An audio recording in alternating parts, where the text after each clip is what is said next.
Hola, les habla Jorge Ramos, soy inmigrante y periodista. Quiero invitarte a profundizar en los temas más relevantes y controversiales de la actualidad en el podcast llamado Contrapoder.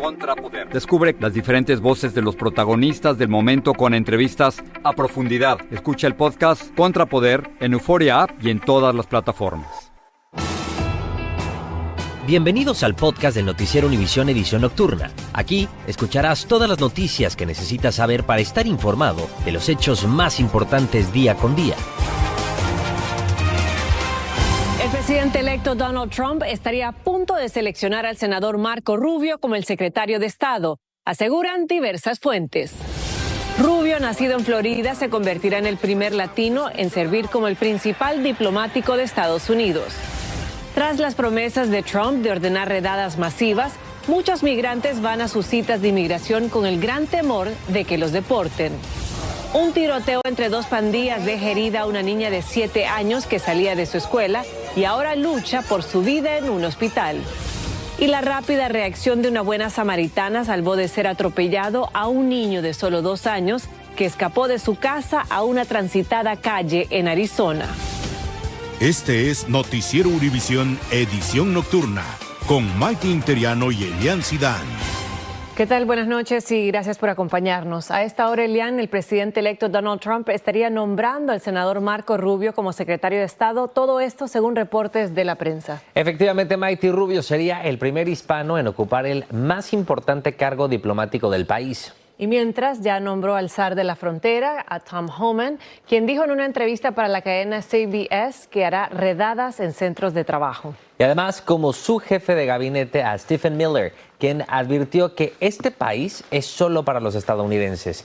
Guillermo González tiene las reacciones al nombramiento de Rubio. Según reporta el New York Times, el presidente electo Donald Trump habría designado al senador de la Florida, Marco Rubio, como secretario de Estado. De padres cubanos, nacido en Miami, Rubio figura entre la lista de los más cercanos al presidente electo y uno de los pertenecientes a la llamada línea dura. En el pasado, Rubio se ha destacado por defender la aplicación de una política enérgica contra enemigos geopolíticos de los Estados Unidos como China, Cuba, Rusia y Venezuela. Más que nada es una persona sumamente capacitada, tiene muchísima experiencia en política exterior, ha sido miembro del Comité de Política Exterior del Senado, del Comité de Inteligencia también. Varios congresistas republicanos reaccionaron esta noche al posible nombramiento de Rubio. Felicidades a mi amigo, el senador Marco Rubio, por ser nombrado por el presidente Trump para ser el próximo secretario de Estado de los Estados Unidos. Marco Rubio tiene 53 años y ha dicho que Ucrania y Rusia deberían buscar un acuerdo negociado para terminar con la guerra. Durante su permanencia en el Senado, Rubio ha mostrado fuertes posiciones contra los regímenes dictatoriales de Cuba, Nicaragua y Venezuela. Y este es un país de inmigrantes, siempre En opinión de algunos analistas, la selección de Rubio como secretario de Estado significa una importante representación de los hispanos en el gobierno. De hecho, Rubio podría convertirse en el primer secretario de Estado de origen hispano en la historia de los Estados Unidos. Sin embargo, nada de esto será oficial hasta que el propio presidente electo Donald Trump lo anuncie. Durante la última semana, el nombre del senador Marco Rubio había sonado muy fuerte como posible candidato para el Departamento de Estado. También se supo hoy que el presidente electo habría sostenido varias conversaciones con sus aliados políticos en la Florida, lo cual lo habría inclinado para decidirse por Rubio. Regreso contigo. Gracias, Guillermo. Y continuando con noticias del gabinete de Trump, el recién nombrado zar de la frontera, Tom Homan, concedió una entrevista a la cadena Fox al preguntarle qué pasaría si alguien recoge a inmigrantes, los alimenta y cuestionarle si sería tráfico humano. Esto contestó. You'd be arrested and charged with a felony. You'd be in violation of Title 8, United States Code 1324, alien smuggling. I put a lot of people in prison for that, for violation of that statute. That's what's supposed to happen. And you're exactly right. This administration is complicit in the smuggling of millions of people into this country. Homa en esa misma entrevista agregó que además de implementar un plan de deportación, darán prioridad a buscar y encontrar a 500,000 de niños que han sido traficados por cárteles. Los migrantes en Estados Unidos temen que con la llegada de esta nueva administración Trump, sus casos no sean escuchados en las cortes y su futuro en el país sea incierto. Pedro Ultreras está en Atlanta con los detalles. Como cada mañana, decenas de inmigrantes llegan a esta Corte Federal del centro de Atlanta a una cita con inmigración. Y si antes venían nerviosos, después de la elección de Donald Trump, el temor ha aumentado por las deportaciones masivas que prometió en su campaña. Claro, sí, siempre hay preocupación porque lo que él habla en su campaña. Todos aquí tienen un caso migratorio pendiente, asilo en su gran mayoría. Muchos se entregaron en la frontera y no saben qué pasará con ellos cuando Trump tome el poder. Con lo que ha dicho el presidente, pues nos tiene todos como pensativos, ¿sí? Jennifer Fuentes, de Venezuela, lleva 3 años viniendo a citas continuas por su caso de asilo. Ahora teme que el problema se complique si no se resuelve pronto. Ya quisiéramos que hiciéramos este proceso, que nos agilizaran más rápido las cortes. Esta familia de Guerrero vino a su primera cita. Ellos prefieren dejar las cosas en manos de Dios y acatar lo que les impongan. Digo, pues no queda de otra, pues si nos deportan, pues nos regresamos a nuestro pueblo, pues. Si bien tienen preocupación de posibles deportaciones del gobierno de Donald Trump, estos migrantes dicen tener mucha fe en que las cosas les van a salir bien, sobre todo si mantienen un buen comportamiento y no se meten en problemas con la justicia. Teniendo una buena conducta, un buen comportamiento en ese país, puede ser que no nos perjudique tanto. Si Donald Trump cumple lo que prometió, migrantes que no tienen su asilo aprobado son muy vulnerables a ser deportados, nos dijo este abogado de inmigración. No tienen nada garantizado. Están en un proceso esperando a poder llegar ante un juez de inmigración que decida el juez el caso si es que tiene mérito o no. Si es que no lo tiene, entonces terminarán con una orden de deportación y ahora en manos de ICE con una futura deportación. La señora de Guerrero y su familia recibieron una extensión. ¿Le extendieron a noviembre ahora? Sí, del 2025. Eso significa un año más en suspenso porque su asilo sigue sin ser aprobado y Trump entra en funciones en menos de 3 meses. En Atlanta, Georgia, Pedro Ultreras, Univisión. Y el FBI y autoridades escolares investigan mensajes de texto racistas enviados a estudiantes hispanos y afroamericanos. A jóvenes de 32 estados les llegaron textos con referencias a la esclavitud y la recolección de algodón. Y los textos a estudiantes hispanos de Los Ángeles los instan a empacar porque van a ser deportados. Sus padres están muy molestos y atemorizados. A uno le da miedo, como dice que lo separen de repente a uno y todo eso, pero como decimos no sabemos a veces si es, como hay mucha falsedad, no sabemos si es falso o uno está, si es cierto. Toda la gente que están racistas, que se estaban escondiendo antes, ahora piensan que está bien que pueden salir. El Distrito Escolar de Los Ángeles dijo que condena esa retórica odiosa y amenazante. Algunos activistas pidieron que el Distrito Escolar declare un estado de emergencia para abordar el problema. La extrema sequía que se está viviendo en amplias zonas del país, además combinada con las altas temperaturas más cálidas de lo normal para estas fechas, están alimentando los graves incendios forestales que afectan de costa a costa. En muchos casos están devastando las viviendas, bosques y ocasionando también la vida de los bomberos que se pierden en este tipo de incidentes. Wendy Castillo nos informa. De costa a costa, los bomberos luchan contra los incendios forestales. En Nueva York, el voraz fuego que arde en el condado de Orange mató al dominicano Dariel Vázquez, un empleado del Departamento de Parques de solo 18 años, cuando un árbol cayó sobre él mientras luchaba contra el fuego. We love you, Dario. Sus familiares y amigos le rindieron un homenaje en el campo de béisbol del colegio donde cursaba el último año de secundaria y era el capitán del equipo. Creció siendo un niño bueno, ejemplar para los otros amigos. En Pensilvania, las llamas siguen ardiendo sin control, provocando masivas evacuaciones, mientras que en Massachusetts un incendio se duplicó en tamaño en menos de 24 horas, quemando cientos de acres en la reserva Linwoods. Pero la estela de destrucción también continúa en la costa oeste del país. Aquí en Camarillo, condado de Ventura, por lo menos 134 familias se quedaron así en la ruina tras el azote del incendio Mountain, que hasta ahora solo está contenido en un 36%. Muchos de los damnificados han vuelto al que fue su hogar para por lo menos recuperar algunos recuerdos.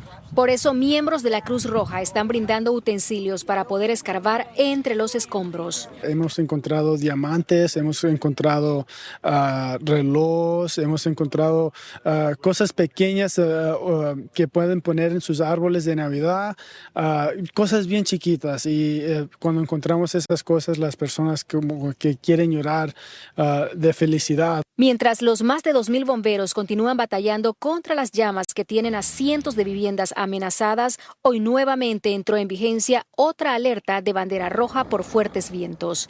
En Camarillo, California, Wendy Castillo, Univisión. Estás escuchando la edición nocturna del noticiero Univisión.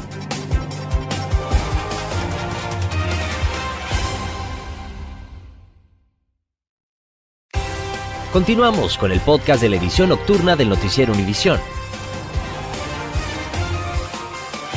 Y una niña de solo 7 años lucha por su vida en un hospital tras convertirse en la víctima más reciente de un tiroteo entre pandillas en Nueva York.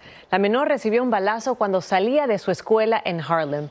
El alcalde lo calificó como un tiroteo sin sentido en el que la niña fue la víctima de una bala perdida. Fabiola Galindo nos tiene más. Era la hora de salida de la escuela y cientos de niños caminaban por la calle. Cuando esa pequeña de tan solo 7 años iba en su patineta con su padre y una bala la impactó en el abdomen. El padre desesperado no entendía por qué. Yo vi que policía agarraron a una niña que tenía una herida. Yo estaba consolando a su papá porque estaba en llanto, estaba destrozado. ¿Qué decía? ¿Por qué no yo, Dios? ¿Por qué no Dios? Tírame a mí, tírame a mí. Black, 7 years old, who was an unattended target. La pequeñita de 7 años no era el blanco de la balacera, dijo el alcalde, y agregó que tras ser hospitalizada se espera que se recupere. El vidrio de esta cafetería también se vio impactado por al menos una de las 9 balas que se dispararon entre esta esquina hasta la otra. Se fajaron 2 a discutir ahí en Starbucks y salieron afuera a discutir y sacaron armas, tiraron tiros. Yo venía saliendo en la esquina y la gente corriendo. Esta vecina iba a recoger a sus nietos a la escuela y vio el caos. Alguien la abrazó, como cuando vieron que le dieron como en el estómago, y se la llevaron. Porque la ambulancia no venía y salvaron un carro. Creemos que es un tiroteo entre gangas. 2 personas fueron arrestadas mientras intentaron escapar y uno de ellos portaba un arma. Estamos buscando la segunda. Tengo mi niña, tengo 2 niños más grandes. También les digo que se cuiden en la calle, que no discutan con nadie. Porque ni uno mismo puede discutir con nadie. Porque cualquiera puede, tú sabes, sacar un arma, herir a uno, matarlo. En Nueva York, Fabiola Galindo, Univisión. Fabiola, gracias. El gobierno de México está investigando quiénes están detrás de la ola de violencia que en menos de 24 horas cobró la vida de al menos 15 personas y dejó heridas a otras 14. Los ataques se produjeron en 2 bares, uno en Cuautitlán Izcalli y otro en Querétaro, en el Estado de México. Alejandro Madrigal nos informa. Los sicarios entraron al bar, los cantaritos accionando sus fusiles. Al escuchar las balas, los clientes se tiraron al piso. El atentado solo duró 40 segundos y dejó 10 personas muertas y 13 heridas de gravedad. El comando armado arribó al bar en el centro del estado de Querétaro la noche del sábado y amenazó primero a los trabajadores con cuernos de chivos y luego entraron para asesinar. Entre las víctimas se cuenta a Fátima Jimena, de 21 años. Yo lo que le pido a la sociedad es que conozcamos la realidad que está pasando y que jóvenes que son nuestro futuro tengan la oportunidad de vivir. Este lunes se realizaron los funerales de otras 5 víctimas de la masacre: Rodrigo García, Diego Tapia, Carlos Gómez, Giovanni Arellano y Jesús Arteaga. Al parecer, el atentado iba dirigido a Fernando González, alias La Flaca, líder del cártel Jalisco en el estado. Desde que ocurrió el hecho, está en comunicación con el gobernador, el secretario de Seguridad Ciudadana, Omar García Harfuch, apoyando en todas las investigaciones. Hasta el momento hay un detenido y la camioneta donde presuntamente huyeron los sicarios fue calcinada. Además, se colocaron ofrendas a los fallecidos y se clausuraron 10 bares por irregularidades. No pueden convertirse esos espacios que son de divertimento para la gente en espacios donde sean santuarios para personas que tienen actividades ilícitas. A 110 millas de distancia ocurrió la otra masacre, ahora en un bar en el municipio de Cuautitlán Izcalli, en la zona metropolitana del Valle de México, con el mismo modus operandi y con 5 personas asesinadas y 5 heridas. Lo que hay que atajar, hay que parar el horror que se está viviendo en este país, sea el culpable quien sea. El gobierno insiste que no habrá impunidad en estos casos, pero un estudio de la organización Impunidad Cero asegura que solo el 1% de los delitos se resuelven y el 94% no se denuncia. En Ciudad de México, Alejandro Madrigal, Univisión. Y en Haití están viviendo momentos de extrema tensión porque el Consejo de Transición destituyó al primer ministro interino. Entre los incidentes de violencia, hoy un avión de la aerolínea Spirit fue baleado en el momento en que aterrizaba y tuvo que hacerlo de emergencia en la vecina República Dominicana. Entre los heridos hay una empleada de la aerolínea que fue impactada por las balas. La ex primera dama Melania Trump no estará viajando a Washington junto a su esposo, el presidente electo Donald Trump, cuando él se encuentre con el presidente Biden y la primera dama, la doctora Jill Biden. La ex primera dama Melania decidió no asistir a este encuentro. También la primera dama Jill Biden la invitó a una reunión, tal y como lo marca la tradición. Y esto, por supuesto, ha dado pie a que la campaña del expresidente Donald Trump al momento no se haya pronunciado al respecto. Y el presidente Biden y la vicepresidenta Kamala Harris aparecieron juntos por primera vez desde las pasadas elecciones en la celebración anual del Día de los Veteranos en el Cementerio Nacional de Arlington. Ambos colocaron una corona de flores en la tumba del soldado desconocido y el presidente fue uno de los funcionarios que pronunciaron un discurso. Y en una carrera contrarreloj, el gobierno mexicano traslada migrantes en autobús a la frontera para una cita de asilo. Y el fabricante de juguetes Mattel tiene que pedir disculpas por incluir una dirección en unos envoltorios. Autobuses fleteados por el gobierno mexicano trasladaron a cientos de migrantes hasta Piedras Negras, cerca de Estados Unidos. Todos ellos tienen ya una cita a través de la aplicación CBP One y dicen que quieren pasar a Estados Unidos antes de que Trump asuma la presidencia y cierre la frontera. También dijeron que viajaron protegidos de los asaltos del crimen organizado. Gracias a Dios nos dieron alimentación y nos trataron bien, vinimos resguardados. Ya más o menos esperábamos esto, pero tenemos esperanza que nos salga la cita antes que él agarre el mandato en enero.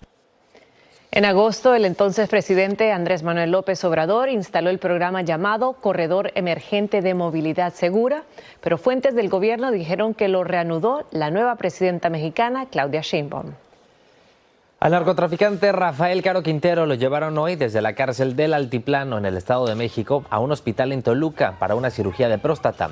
El ex líder del cártel de Guadalajara iba en una silla de ruedas y encadenado de pies y manos, custodiado además por policías con armas largas. Tras la operación ambulatoria, Caro Quintero fue de regreso a la prisión.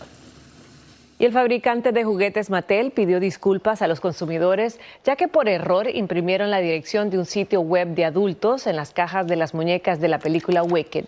Las autoridades dicen que las personas que ya tengan las muñecas deben deshacerse del embalaje o tachar el enlace. Una mujer de Columbia, en Carolina del Sur, se dio el susto de su vida. Vean, cuando fue al baño y se encontró eso, una pitón. Agentes de la policía lograron atrapar a esta serpiente. La policía cree que además pudo haber sido la mascota de alguien. Y el exjugador dominicano de los Rays de Tampa Bay, Wander Franco, fue arrestado en su país. Reportes indican que estuvo involucrado en una pelea en un estacionamiento por razones pasionales. Este incidente se suma a otros problemas legales que ya enfrenta Franco, quien está en libertad bajo fianza por un juicio pendiente por acusaciones de abuso sexual contra una menor. Y un niño de 2 años estuvo a punto de ser atropellado en una intersección y todo quedó grabado en esta cámara. En Arizona, un niño de 2 años estuvo a punto de ser atropellado en una intersección y se salvó gracias a la rápida reacción de una buena samaritana. La policía entregó el bebé a la abuela y está investigando estos hechos. Y bueno, también terminamos con una forma muy original de un club de golf en Fort Myers, en Florida. Quisieron honrar a los veteranos en su día. Así es, Elian, muchos de ellos sufrieron lesiones que los dejaron discapacitados y por eso, y gracias a un modelo de un carrito motorizado todoterreno, pudieron volver a jugar golf y hacer el swing como cualquier otro jugador. Qué maravilla. Y bueno, aprovechamos a todos los veteranos de la guerra para agradecerles por su servicio. Gracias por la sintonía. Usted también, que descanse. Buenas noches. Gracias por escucharnos. Si te gustó este episodio, síguenos en Euforia, compártelo con otros publicando en redes sociales y déjanos una reseña.